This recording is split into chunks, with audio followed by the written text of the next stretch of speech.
Msikilizaji wa Tanganyika FM kupitia Tanganyika TV, matumaini yangu makubwa kuwa mzima wa afya. Na ukaribisha kuweza kusikiliza taarifa zetu za habari za siku ya leo. Msomaji wako ni Omari Makilele Ozil. Katika taarifa zetu za habari tuanzia na habari za huku Bibokoboko ni kwamba kuhamasisha wananchi juu ya kuishi kwa amani kati ya makabila mbalimbali yenye kuwa Bibokoboko na yale ya mji wa Baraka ndio ilikuwa lengo kuu la ziara ya kikazi ya mjumbe wa Rais Felix Tshisekedi kutoka mjini Kinshasa kufika pa Bibokoboko akishindikizwa naye Kamanda Amuri William Yakutumba. Katika mahojiano yake na Tanganyika FM kupitia Tanganyika TV kunako line ya simu namba 1 wa SNPCC, Kamanda Amuri William Yakutumba ametoa mwangaza zaidi juu ya ziara hiyo. Tulipokea mjumbe kutoka Kinshasa. Tulimpokea pale jana, alivuka akakuja akafika hapa. Leo nikaitwa kule kusema kama tumpeleke tumsindikize hadi kufika Bibokoboko. Ndio tulimpeleka. Kaenda akaonana na wale watu wa Bibokoboko, akazungumza mambo ya kuleta amani kati ya mji wa Bibokoboko na mji wa Baraka. Raia ya Bibokoboko na Baraka iko na mawasiliano. Hivyo tu, hakuna lingine la kuongeza pale. Mjumbe kutoka Kinshasa ni chargé de mission wa rais tena conseiller wake mumatiere ya pacification ya maisha. Labda upande wako, kwa sababu umefere parti ya hiyo cortege, unaweza kuambia wananchi nini? Kwa sababu watu wanatathmini tofauti. Wengine wanasema na kuweje Kamanda Yakutumba anaweza kufika Bibokoboko namna gani, sijui. Wengine wanasema hivi. Labda ungetoa mwangaza hapo, kiongozi. Unajua ni processes. Nadhani kama serikali inatuma watu kuja kutafuta amani miongoni mwa maetini. Ngali processes inaanza. Hiyo ingali mwanzo wa processes. Mimi siwezi kuwa na commentaire sana hapana. Ngali kesho ya kuona kwanza kabila zote waliona watu wa Buko, waliona watu wa Baraka, waliona wa Fuliro, waliona wengine. Ngali processes inaanza polepole. Najua kama sisi mission yetu sisi kama vile wazalendo, mission yetu iko nyingine. Mission yetu kwanza ni kukombatra agression étrangère. Agression yeyote mwenye iko agresseur wa nchi yetu anafuata kutunyang'anya nchi, anafuata kubalkanize nchi. Huyu mtu tunapaswa mkombatre kabisa na energy moja ya yule sana. Ile ndio mission yetu ile ya kukamata silaha. Hata hivyo, upande mwingine ameonyesha kuwa hakuna adui anayepatikana maeneo ya Bibokoboko kama wengine wanavyofikiri.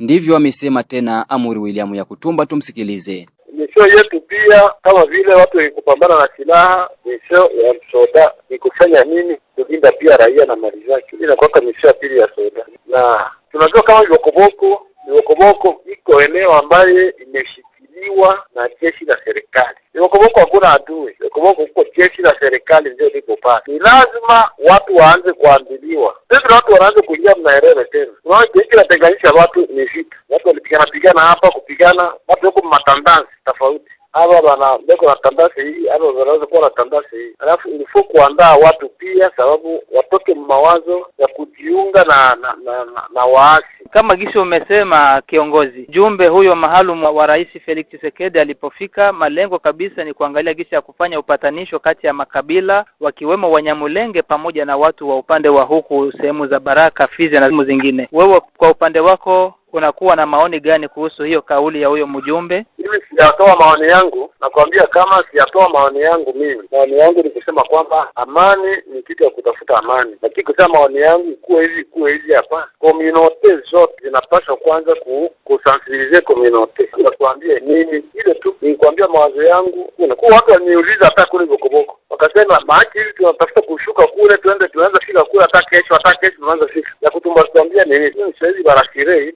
Mjumbe mwenyewe alisema ile, lakini nikasema sitabarakirei sababu siko ndani ya mahanzo ya wale wenye kule kushuka kwa sisi. Kwanza wananchi wachunguze lile ambalo linaweza kuwa bora kwetu, sababu sisi wapambanaji wenye kupambana mavita tunaangaliaka namna ya vita sisi iko. Aloro ni kitu kilicho muhimu kusema kwamba watu na wale wenye kule, sababu unaona watu waliuana sana. Kuna watu wanaanza sema hao ndio waliua sana, watu wote waliuana. Wale wenye kule mjumbe alikuwa wale sema wale wa kule yuru waliua wa huko chini na wa huko chini waliua wa kule yuru. Ndio akasema ifua watu wasameane kwa kutafuta amani, watu wasameane. Neno alisema hivi. Tubaki tu katika tarafa hilo la Fizi. Pakilembwe ni kwamba shirika jipya la raia ndani ya sekta ya Lulenge katika tarafa la Fizi linatuhumu viongozi wa askari polisi waliotumwa katika eneo hilo kutokuwajibika vema katika kazi yao kwa sababu hasa za ulevi. Hivyo wanaomba kwa viongozi kwa ngazi za juu kutuma maafisa ambao watafanya kazi kwa niaba ya raia. Kwa mujibu wake Bwana Abedi Sumbia Abdul, kiongozi wa shirika la raia eneo hilo, aliyehakikisha habari hii kwenye Tanganyika FM kupitia Tanganyika TV, aanza kwanza kutoa picha ya sasa kuhusu maafisa wa polisi pa Kilembwe. Nataka nitie wazi kulingana na polisi ambayo inatumika Kilembwe. Sio mara ya kwanza sisi kupeleka lalamiko letu kwa wakuu viongozi wa polisi wa territoire na wa province.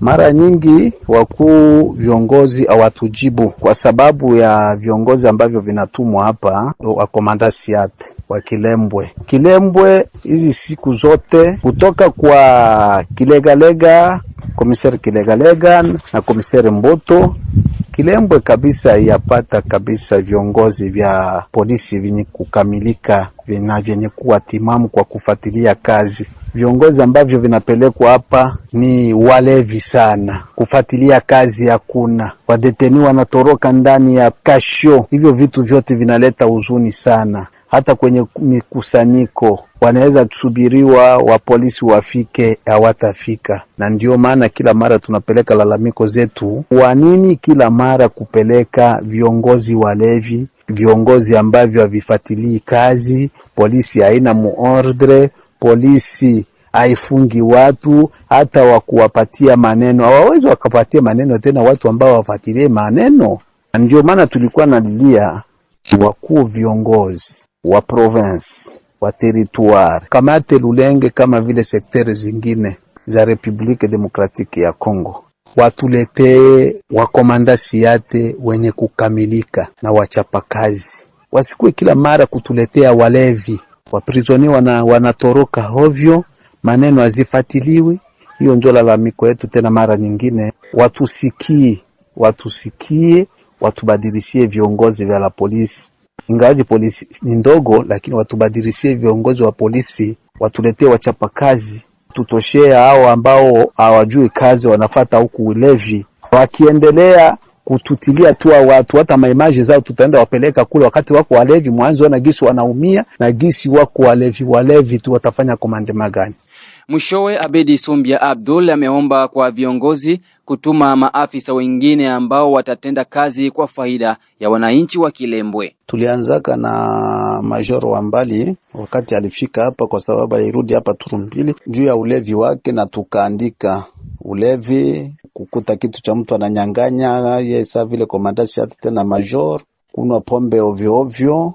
Hivyo vyote hakuna surveillance mukasho, madosia ifuatiliwe sawa vile kawaida, na vile zote maraporo tulizipelekaka lakini hatukupata suluhisho. Alirudi kwa ajili ya magonjwa, aligonjwa ndio maana alirudi. Wakaleta wengine ambaye tunaye hapa Kilongo Kayumba, na ule Ansego mwenye alikuwa na Wambali ndio mwenye kuna Kilongo Kayumba naye Egle. Wote hao ni walevi haina seme kubadanganyia au nini. Maepreve ziko na hizi ripoti zote tulizipeleka, hata administrateur alifika hapa, hizo ripoti tena tulimpatia hizo pamoja na wachef kutimiele ba de groupement, lakini hatukupata suluhisho lolote kabisa. Kumuona tena huyo mtu ambaye aliitwa kuviongozi tena anarudi, wanatuletea au mwingine hapa komanda siate, naye pia anakaa ku distance na siate karibia ku kilometre 3 aiza 2 na siate ndio kwenye konakaa. Organisation wa polisi hakuna, organisation ya kasho hakuna. Kuna mtu mmoja ambaye aliuawa Maindombe, ikabidi waende kule waende fuatilia yale mambo, lakini wakati walifika kule mtu alikufa na yeye alikuwa pale, akashindwa kuleta ule mtu ambaye alisemwa alibebewa maboro. Kufuatilia maneno kikawaida hakuna, mapreve zote ziko, na hivyo vyote tunakwisha fika kwenye kuwa mkuu wa sekta anavitambua. Hivi vyote viko. Ulevi ndio usiseme, wanakunwa pombe, hata wako pale wanakunwa pombe, unakuta watu wako pale kwa ofisi wote ni walevi. Preve zote ziko. Haina mambo ya kuwadangania ama ya ujushi. Hapana, ni mambo yenye kuwa palpable, yote iko kabisa, preve ziko. Tujelekeze kule katika mji wa Uvira, msikilizaji, ni kwamba tumeazimia kuendelea kuwa nyuma ya wabunge wa mkoa ambao wameandikia gavana wa jimbo la Kivu Kusini Jean-Jacques Purusi barua ya mswada, kwani ni njia mbadala ambayo katiba ya nchi ya DRC inaruhusu. Ndivyo amesema Mafikiri Mashimango, mratibu wa shirika jipya la raia kusini mwa jimbo la Kivu Kusini pa Uvira. Ujumbe huo ameutoa kwenye meeting ya hadharani aliyoiendesha weekend iliyopita mjini Uvira. Mafikiri Mashimango azungumza nasi. Tulifanya meeting ya kabambi na watu walijibia sana. Samedi le 2 mwezi wa 2026 watu walijibia mkartier Kavivira, na tumeongea pointi tofauti. Ya kwanza ni motion censure contre le gouvernement Purusi. Watu wameamua kwamba wako derrière la motion yenye initiée par maintenant leo 21 députés, parce qu'effectivement banaisha que depuis que le bureau iko pale ya provisoire hapa Uvira hakuna hata initiative moya en termes de développement sur la partie sud-sud où le parti contrôlé leo iko contrôlé na gouvernement provincial. Hakuna kitu à part ma promesse ya mingi meleo haitoa hata resultat moya. Donc voilà comment la population manoto c'est trop franga ziko na kuya za mingi au niveau Kinshasa zinaweza servir mwingine na mwingine endelea, mais cet argent volé iko pillé par certaines personnes, donc par les gouverneurs mwenye iko censé essayer un peu ku répondre ku malengo ya raia Sud Kivu. Voilà d'abord na kwetu tulisema kwamba tuko derrière l'émotionnaire pour quand même l'essentiel ikifanyika. Il faut quand même rappeler chers journalistes kwamba c'est un exercice démocratique. C'est normal que un gouverneur anaweza itwa m'assemblée na kurépondre ma question tofauti, et si kama les députés wana voter contre anapaswa kupitia. C'est pourquoi que tunalomba que watu waelewe c'est un exercice, na vraiment tulifurahi par rapport à nos déclarations, tout ce qui a été recommandé. Deuxième point ni question ya makazi. Donc il faut kujua kama mpaka ma travaux ya route numéro 5 dans la ville d'Uvira, route numéro 30, ma projet PFG sur financement Banque mondiale ziko sipande ya zone kani. Donc route numéro 30 leo iko na tatizo, makazi meshimama. Ma projet PFG za Kabambi et modernisation ya Port Kalundu, frontière Kavivira ziko zilianza jengewa. Si vous voulez bien soko ya Kabambi mu niveau ya Kagando zilishimamishiwa. Par rapport na route numéro 5 tulisema que ma plaidoyer ifanyike pour que au niveau national que le président de la République vraiment faciliter que le ministre de la Finance a dégagé franga mbio pour que même watu waone ba bénéficier barabara.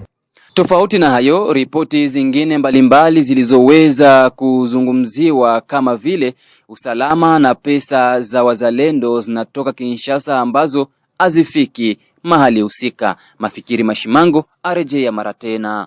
Ase concerne makazi ya projet PFGL, tulisema kwamba tunainda hii semaine kuongea parce qu'il y avait déjà promesse kuangalia leur niveau le Banque mondiale le PFGL les responsables bafanye quelque chose le plus vite possible pour que makazi endelee. Ase concerne la route numéro 30 suivi naendelea kwa itakuwa permanent parce que effectivement ma travaux vraiment iko naenda pole pole. Et à ce qui concerne la question ya ba réfugiés, par rapport à les points, il faut que je kama pako ba réfugiés kuyaka sans assistance, si vous voulez bien encadrement ya ASER, bako pas moins de 45 000 personnes, mais leo selon réunion tulifanya ASER inaonyesha kama hakuna ce qui est prévu pour wale banaita ba rapatriés spontanés. Or ce sont les mêmes personnes qui connaissent les mêmes difficultés. C'est comme ça que tuliamua tutandika barua. Et dans une semaine et demie, kama une solution haipatikani, patakuwa hii siti niko prévu le 14 mwezi wa 2026 kuka transit Kavivira pour que watu wafanye sit-in baikali chini kwa jua kuangalia gisi ma préoccupation itakuwa répondue favorablement. Et enfin, pour la question de la situation sécuritaire, unajua wana journaliste kama inakuwa haya, on se réveille le matin utaprendre que baliwa mtu banaua mtu ni Baraka ni Fizi ni Uvira. On a recommandé que par contre ma réunion il itakuwa au niveau provincial élargi et au niveau local pour que tuangalie tunaweza discuter pour que même tukamate ma mesures sécuritaires, parce que c'est anormal, la vie est secret, mtu awezi kuwa nalamuka na kufa pourtant que tuko na serikali. Et enfin la question ni a plus de 4 millions de dollars yenye nakuya chaque mois pour le compte bazalendo, mais parties za mingi za Sud Kivu ile franga yonekane. C'est comme ça que tulilomba kwamba pakuwe na réunion avec les wazalendo pour que tu discute tujue franga iko na quel niveau pour que tuangalie nini tunaweza fanya pour sauver, parce que c'est anormal Bako wazalendo leo walikufa, wako nakufa, kuna teseka, et pourtant ile franga itakuingeuza servir inchi, ingeuza servir wazalendo, mais il y a quelques personnes bako najikunja kufranga, wanaiba franga inaweza saidia wengine. Voilà de manière bref, nous allons continuer comme shirika Jipelagre, tutajimpliquer, tuendelea kufuatilia pour tuangalie toutes ces questions qui tukua aborder selon les proportions, tuangalie nini naweza fanyika. Et si rien vraiment n'est fait, allez-y comprendre bwana journaliste cher partenaire kwamba Maxo citoyen itendelea itakuwa renforcer pour vi quand même idéal ifanyike. Tumalizie taarifa zetu za habari na kule katika mji wa Baraka ni kwamba kijana mmoja amebaki na majeraha makali mwilini baada ya kupata kichapo kutoka kwa wanajeshi wa vikosi maalum vya Ibu siku ya Jumapili mida ya saa 10 mchana katika kata la Kalinga Side mjini Baraka. Akiwa kwenye mahojiano na Tanganyika FM kupitia Tanganyika TV, muhanga wa kitendo hicho ameomba serikali kusidisha ulinzi wa raia na mali yake, huku akitoa namna mkasa ulivyokuwa hadi kufikia kubaki na majeraha makali.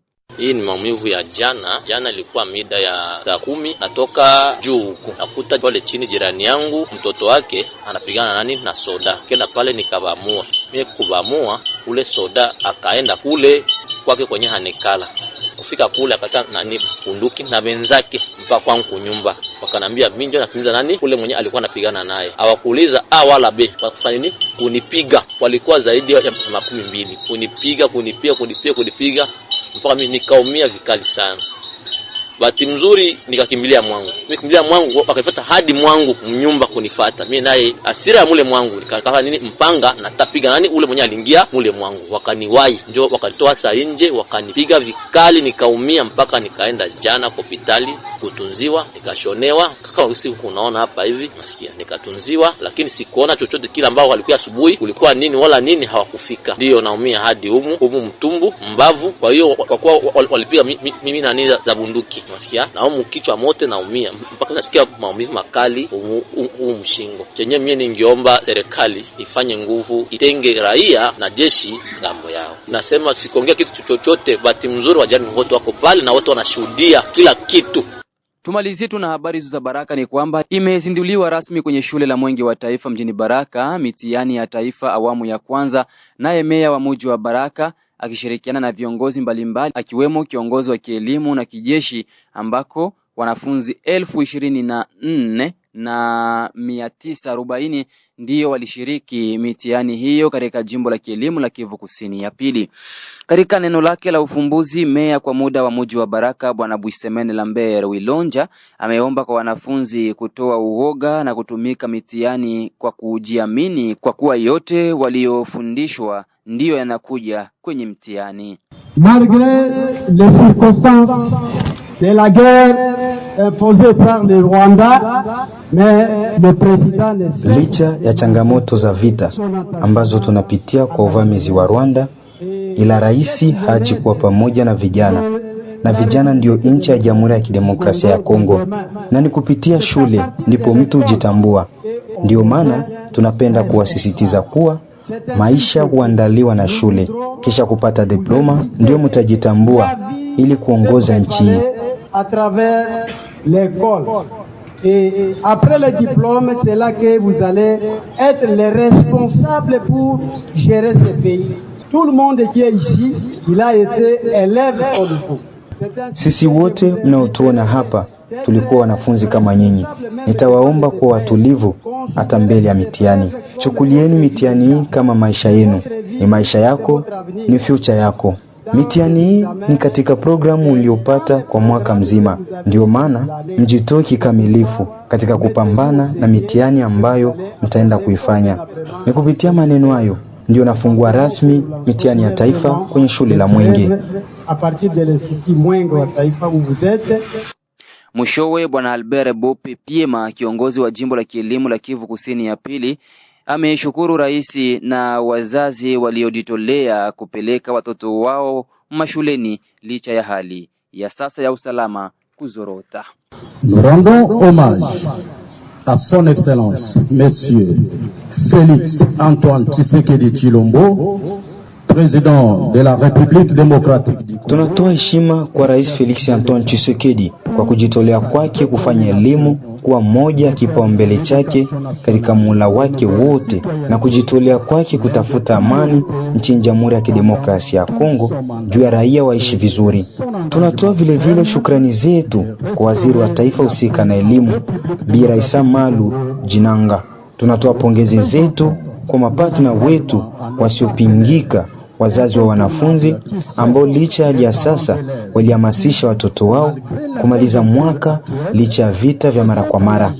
Sensibiliser leurs enfants pour que cette année arrive à sa finalité malgré les guerres en répétition. Nous exhortons les candidates et candidats aux examens d'État. Tunaomba wanafunzi kujua kwamba mitihani hii iliandaliwa kulingana na programu ya elimu. Wengi kati yetu wanapatikana hapa kwa mara ya kwanza. Tunawaomba kutoa woga. Mitihani ya taifa ni kama mitihani ya kawaida. Nous vous demandons de ne pas avoir peur. Car l'examen d'État, c'est pareil à toute autre épreuve présentée à l'école. Respectez le chef de centre, le surveillant. Heshimuni wakuu wa senta, wakaguzi na wote katika senta za mitihani ya taifa. Jimbo la kielimu la Kivu Kusini ya pili ni mojawapo wa jimbo za kielimu nchini DRC zinazopambana juu ya mafunzo ya wanafunzi. République démocratique du Congo qui se bat pour la formation de nos élèves. Kwa mwaka huu wa masomo 2025-2026, jimbo la kielimu la Kivu Kusini ya pili lina wanafunzi wanaofanya mitihani 24,940 wakiwemo wanawake 10,124 dont 10,124 filles.